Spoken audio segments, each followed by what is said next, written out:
আমি একটা প্রাইভেট কলেজে জব করি। কোভিড-19 যখন শুরু হয় আমার কলেজেরও সেই সময় বেতন বন্ধ হয়ে যায়। পরে আমার এক বড় ভাই আমাকে পরামর্শ দিল যে তুমি গরু লাগাইতে পারো, গরুর খামার তোমার স্টার্ট করো, তাতে তুমি বেনিফিট হতে পারবা।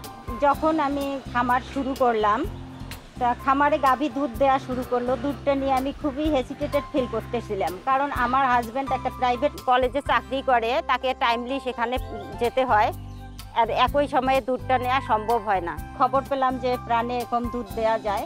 প্রাণের কর্মীরা অনেক সহনশীল, সহযোগিতাশীল। তাদের সঙ্গে কথা বলে জানতে পারলাম যে ওরা 8টার আগেই এটা খোলে। আমি সকালে দুধ দহন শুরু করলাম। তারপরে থেকে আমি দুধ সকালে মোটরসাইকেলের পিছনে আমি দুধটা নিয়ে প্রাণে আমি দেই। প্রাণ অত্যন্ত হাইজিনিক পদ্ধতিতে দুধটা গ্রহণ করে। এই দুধটাই কিন্তু প্রাণ ছড়ায় দিচ্ছে সারা বাংলাদেশে, আমার মতো খামারির দুধগুলি। প্রাণের যারা মনিটরিংয়ের দায়িত্বে আছে ওনারা আমার বাসায় প্রায় আছে। আমার গরুর অবস্থা ভালো আছে কিনা, গরুগুলো সুস্থ আছে কিনা চেক আপ করে যায়। গরুর এমনি ফ্রি ট্রিটমেন্ট দিয়ে যাচ্ছে, ভ্যাকসিন দিচ্ছে গরুকে সঠিক সময়ে এসে।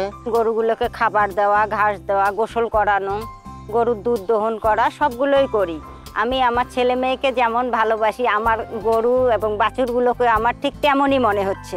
ছেলে মেয়েকে আমি মানুষ করতে চাই এবং খামারটাকেও আমি বড় করতে চাই। আমি খুবই কৃতজ্ঞ প্রাণের কাছে।